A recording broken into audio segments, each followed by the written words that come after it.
Jadi sifat doa itu, kalau Anda minta sekarang akan dikabulkan. Minta nanti akan dikabulkan. Minta di masa depan akan dikabulkan. Dengan cara Allah yang terbaik, yang dikabulkan menurut maslahat untuk Anda. Jadi sifat doa itu kalau diberikan, pasti dikabulkan. Entah sekarang, besok, atau nanti saat kita siap menerimanya. Yang jadi masalah, ada orang minta yang lain dikabulkan, dia tidak. Ini masalahnya. Dan ternyata bukan Allah nggak ngabulkan, bukan. Ketika Allah akan berikan, tidak tembus pada dirinya. Nih lihat. Ini apa? Jangan katakan wallahu alam, gelas ya.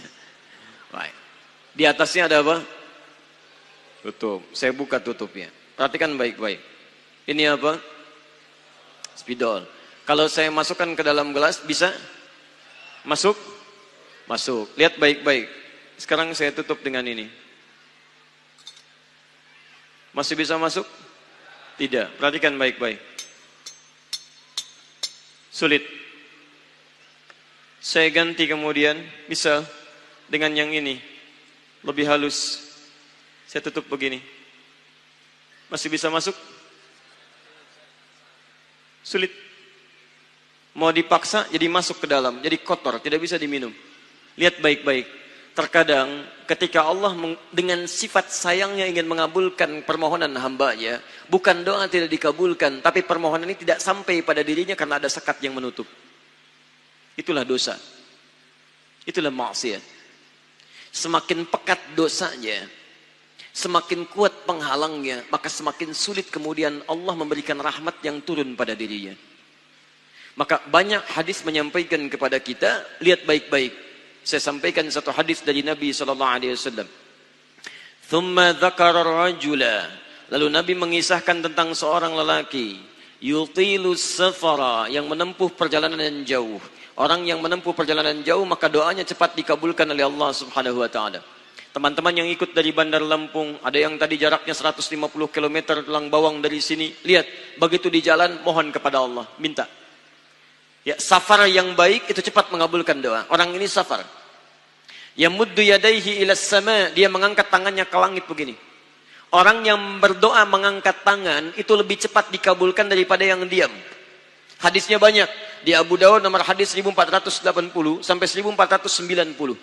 Awas, innallaha hayyun karimun. Allah itu maha pemalu dan maha mulia, dan akan merasa malu kalau meninggalkan hamba yang mengangkat tangan, menurunkan tangannya dalam keadaan hampa. Maksudnya, orang yang mengangkat tangan akan lebih cepat dikabulkan doanya dibandingkan yang diam. 3. Fayaqulu ya Rabb, ya Rabb. Maka dia berkata, ya Rabb, ya Rabb. Memohon dengan al-asma'ul husna. Sifat rububiyah Allah. Yang kalau dimintakan dikabulkan. Ya Rabb, ya Rabb.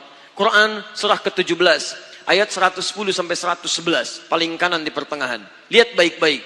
Allah menjamin dalam Al-Quran. Seseorang yang memohon kepada Allah. Dengan kalimat-kalimat al-asma'ul husna akan lebih cepat dikabulkan dibanding orang yang langsung memohon kepada Allah tanpa menyebut kalimat al-asma'ul husna. Qulid'ullaha awid'ur rahman ayyamma tada'u falahul asma'ul husna. Kalau Anda punya masalah, sebut nama Allah. Bukan mengeluh.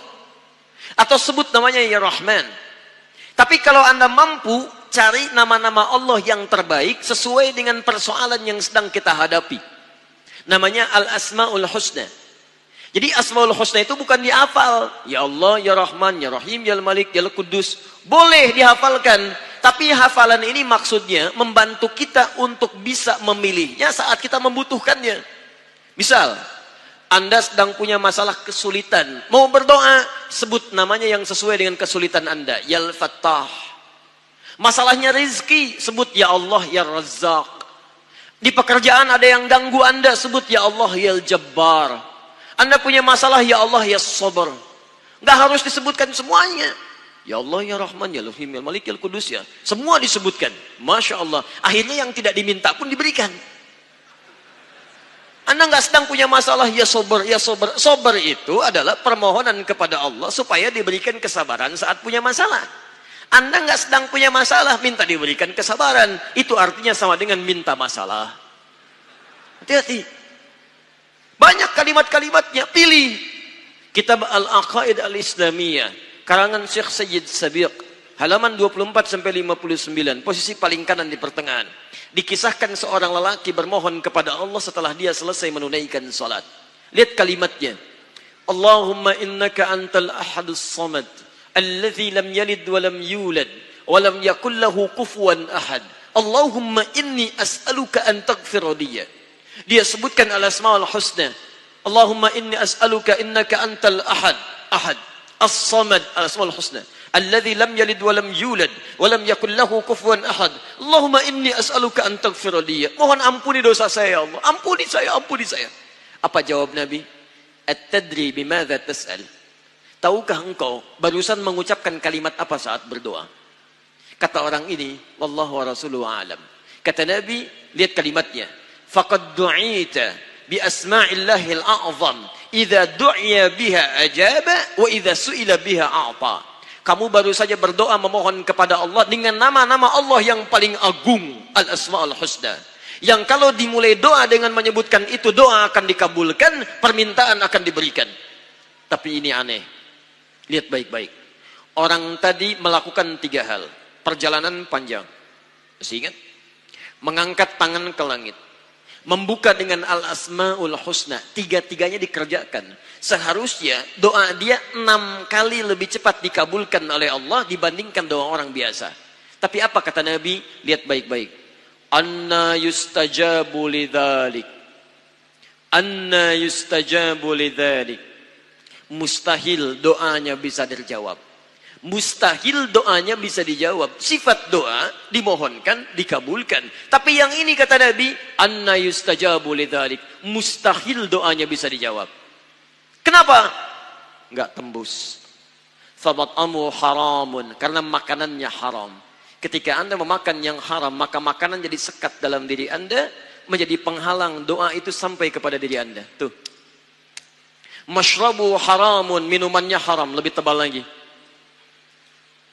Malbasu haramun, pakaiannya haram, lebih tebal lagi. Sulit. Wa ghudhiya biharamin, dan perangkat hidupnya haram, lebih sulit lagi. Enggak tembus-tembus. Yang paling celaka dibawa yang haram ke rumah. Dimasak kemudian oleh ibunya, dibagikan kepada anak-anaknya, muncul haram di keluarga, maka sulit turun rahmat ke dalam keluarga itu. Makanya kalau sudah maksiat terjadi, maka mohon maaf, rahmat sulit diturunkan, hidayah sulit masuk dalam diri seseorang. Maaf, ini yang haram beredar dengan darah, masuk ke dalam telinga. Quran kemudian muncul surah ke-6 ayat 25. Wa fi adhanihim waqra, di telinganya akan ada sumbatan. Bukan nggak bisa dengar, yang lain kedengaran. Cuman ketika diminta yang baik-baik, nggak tembus dalam telinganya. Konser musik di GBK, di Jakarta, Masya Allah, dari Lampung, kedengaran. Masjid yang jaraknya 5 meter dari rumah, nggak nyampe. Ini rumah dia, ini masjid, mikrofon masjid ke rumahnya begini nih. Sepeda ada, motor ada, mobil ada, kendaraan ada. Allahu Akbar. Hayya 'alas shalah. Gak dengar. Qomat. Gak dengar. Konser musik yang jaraknya cukup jauh. Masya Allah. Sebelum artisnya datang, tiketnya udah habis. Masjid kurang apa lagi. Soundnya jelas. Panggilannya bagus. Ustadznya datang sendiri. Nerangkan sendiri. Nulis sendiri. Kadang-kadang ngapus sendiri. Live juga. Kemudian ada snacknya. Aquanya ada. Semua kelengkapannya ada. Dengan semua itu belum menyentuh Anda, terpanggil untuk datang, coba cek maksiat apa yang sudah Anda kerjakan.